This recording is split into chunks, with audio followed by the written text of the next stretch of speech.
Desde la década de los 60, las pruebas de seguridad en los autos se hacían con un maniquí, el del peso promedio de un hombre.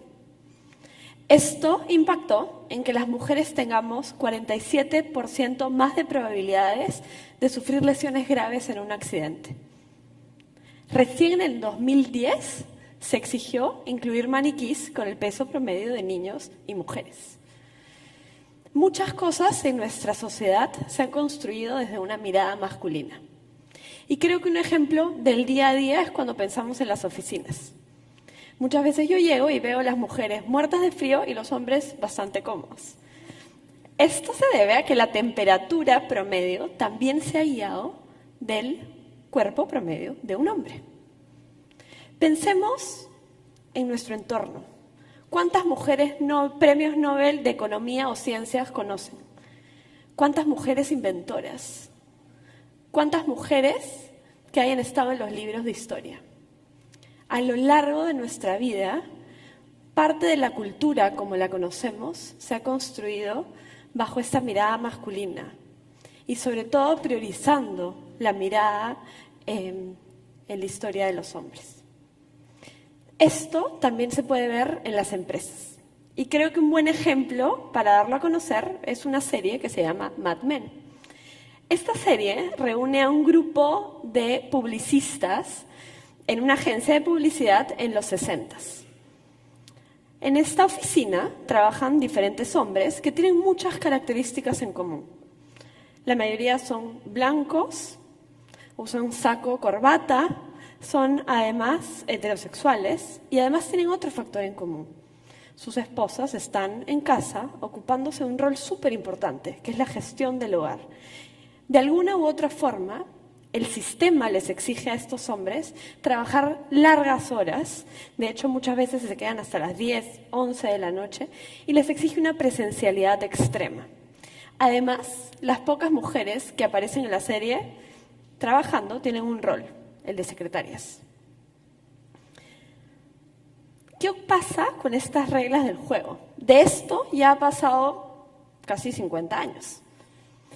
En las empresas vemos que hay diferentes tipos de personas, incluyendo mujeres.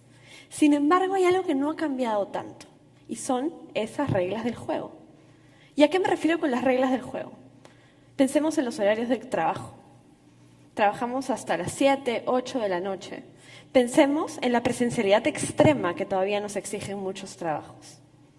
De una u otra forma, la cultura de las empresas, la forma como trabajamos, al igual que las pruebas de seguridad en los autos, se ha construido bajo la mirada de los hombres. ¿Qué impacto ha generado esto? Hoy por hoy, las mujeres somos más graduándonos de la mayoría de las carreras. Cuando empezamos a ver qué ocurre en las posiciones más altas de las organizaciones, se piensa formar algo así como una pirámide. Y de hecho, las cifras lo reflejan. En el Perú, solo el 6% de directorios están ocupados por mujeres.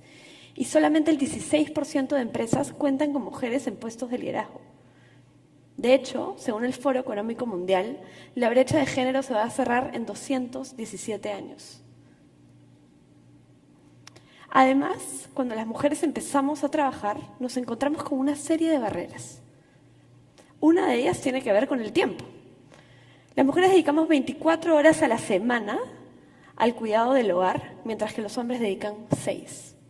Por otro lado, en el trabajo, tenemos 50% más de probabilidades de sufrir algún tipo de acoso. En reuniones de grupo, la voz de los hombres suele ser 75% de veces más escuchada que la nuestra. Y cuando llegamos a hablar, muchas veces somos interrumpidas. Cuando damos nuestra opinión y somos muy enfáticas, nos pueden decir que somos un poco mandonas, histéricas o que estamos en nuestros días. Lo que hoy vengo a hablar tiene que ver justamente con ese sistema, con esas reglas del juego. ¿Y cómo podemos hacer para gestionar las organizaciones sin que nadie se quede atrás, como dice la ONU? Y creo que una buena forma de graficarlo es con un ejercicio que hacemos en mi empresa. A cada persona le damos un personaje. A mí me puede tocar, por ejemplo, el personaje de una mujer, madre soltera, con 3 hijos, que debe salir del trabajo sí o sí a las 6 de la tarde. A otra persona le puede tocar un hombre casado cuya esposa es ama de casa. A otra persona le puede tocar una persona que sufre alguna discapacidad. A otro, una persona trans. Los ponemos a todos en fila y les hacemos una serie de preguntas. Si su respuesta es afirmativa, dan un paso para adelante. Si la respuesta es negativa, dan un paso para atrás. Así que empiezo a preguntarles. Hoy hay una reunión que estaba programada a las 2 de la tarde, va a durar 3 horas, pero a último minuto se movió a las 5. ¿Te vas a poder quedar hasta el final?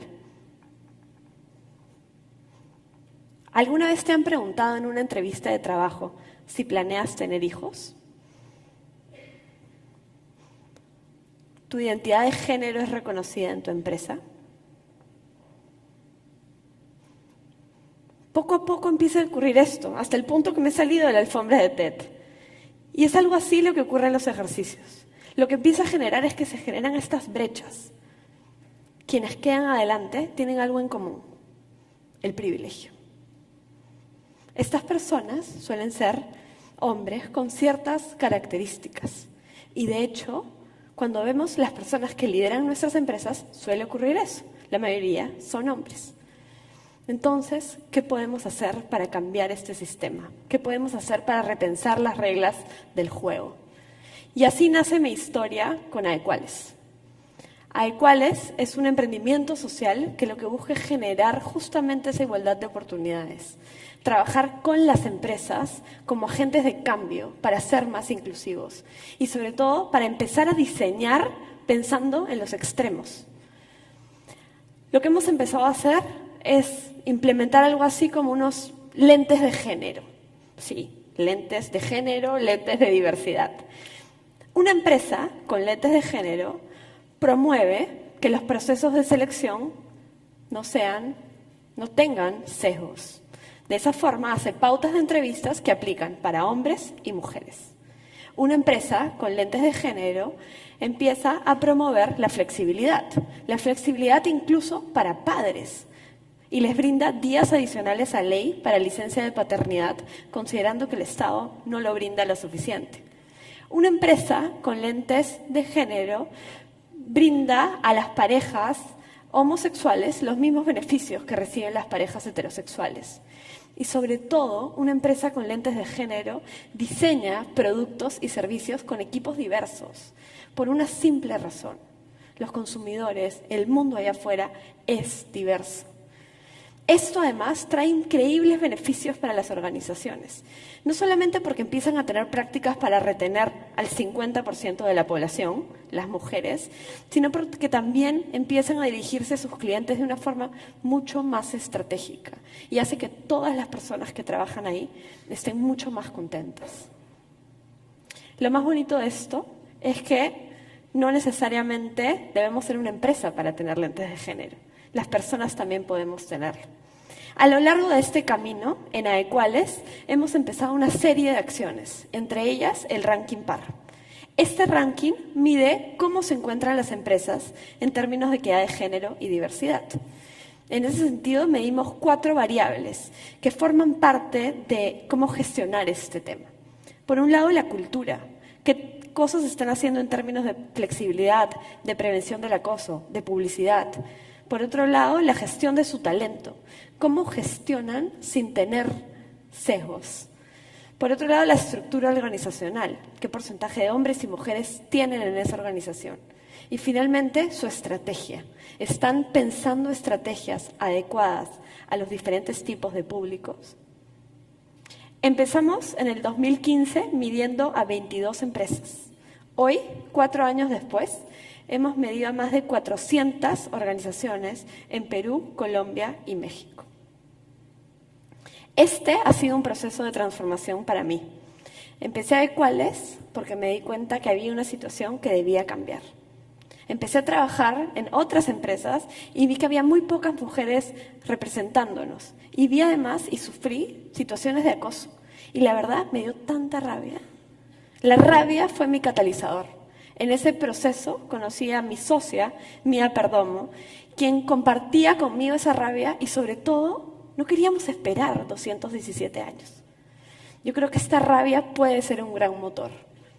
Hoy por hoy somos una comunidad de organizaciones apostando por este tema. Y somos cada vez más personas que apuestan porque sabemos que si queremos tener un mundo más inclusivo, va a ser más rico. Y lo que estamos empezando a generar es que el mundo no se construya bajo una mirada, sino bajo miles de miradas, sin que nadie se quede atrás. Muchas gracias.